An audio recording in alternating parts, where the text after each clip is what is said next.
Hello everyone, I'm Professor Kalpana Sonwar, an assistant professor at AISMS IOIT in the Department of Artificial Intelligence and Data Science. In the last session, you have seen how to perform MySQL installation, MySQL command line prompt because all our DBMS practicals we will be performing on command line prompt. The first DBMS practical assignment is design and develop SQL data definition language, that is DDL command, and views DDL commands, that is create, alter, drop, rename, and truncate. These are the statements that you are going to learn today. Every organization has its own database. So here we will be taking one like a real-time entity, that is college as an organization, and we will be performing our all these DDL statements based on that. You all are aware college, if you are considering the college database, that means there is a student, faculty, department, course, like this, like these entities and tables will be there. So here I will share my screen to you.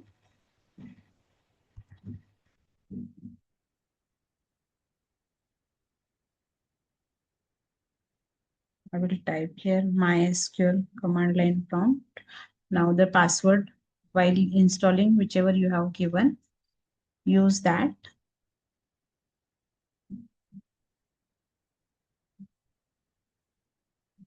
The first statement that you're going to learn is create database. Create statement. Create, then alter, rename, truncate, and drop. So the first statement, how you are going to statement, that is also called as a query. Okay, SQL queries, SQL statements. Now the first query, to create a table. Before creating a table, you must create a database at the beginning, because whatever tables you are going to create, that should be under some database. If you just create a table here, then it is going to give an error message to you that database is not selected. So make sure that you will be using this query. Create database. What is the syntax? Create database, database name. College data. I will give this name. Anything you can give. It is up to you. Only the spaces, special characters are not allowed, except this underscore in between. Suppose college underscore, you can say data as well. But it should not start with numeric. This is the naming conventions. It can end with numeric. One I can write. Create database, database name, and the query should always end with semicolon. That is also called as delimiter. Means if you are writing a one line of query, that query should end with a semicolon, that is delimiter. If you will not end, that is going to see here, the cursor is going to come down, and then here you have to end it with the semicolon, and then you are going to get the message as query. Okay. Now that means your database is created. You have to start using that database. What is the database name? Is college data. Now you can create the table. Now the first table that I am going to create is student. Create table. What is the syntax? Is create table, table name. Now student info. What kind of fields you want in the in the table, suppose if you want the student ID, name, department which the student belongs to, then what is the marks of that student. For that, student ID int, I'm going to integer, I'm going to set it as the primary key. Why? Because I don't want the duplicate entries in the student ID field or column, and also I don't want the field to remain null. So that's why I have chosen it as the primary key. That is the basic, that is the main use of primary key. Then stud name, I will give it as the varchar data type. Size you can mention. Here you can use char as well, but if my name is having the lesser bytes and then I'm using the char, then that this already the space will be allocated in the memory and so it will get wasted. So that's why if you use varchar, how much later on you are inserting the data, that much space only will be allocated.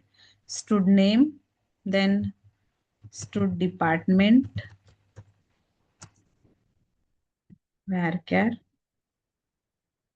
and then marks suppose. And and query okay, that means your query is successful.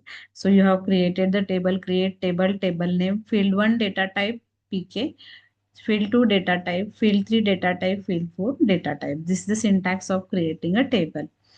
Now if you want to see the structure of a table which you have created, describe student info.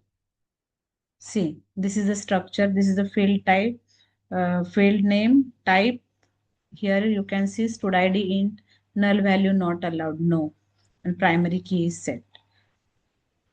This is the first key, that is to create statement is used to create database and to create a table. Now the next statement, that is if you want to add any column, the table you have already created and you want to add any column to the particular created table, for that there is a alter table. Which table? That is student info. Alter table name. What you want to add is, I want to add column. Which column? Suppose email. What will be the data type for that? Varchar 50. And this column will get added. Now you can see the structure. See, the question will be there in your mind how this, I am not typing it, but this queries will be there in the this thing, arrow key, up arrow key. There are 4 arrow keys. When you press up arrow key, the previous written queries will be there. So I will choose this. Now you can see here stud id, name, department, marks, email. Email has got added because we have done the alteration to the table by adding a column. Now there is a integer is a data type for the marks column and I want to change it to float. So how do we do it? Using the alter statement. Alter table. Which table? Student info. What I want to do is I want to alter table name. Now see, already the field is there marks, so that's why you're going to use it here modify, because you're not going to add it something, you're going to modify. What you're going to modify is marks and then column name, that is modified column name in the query.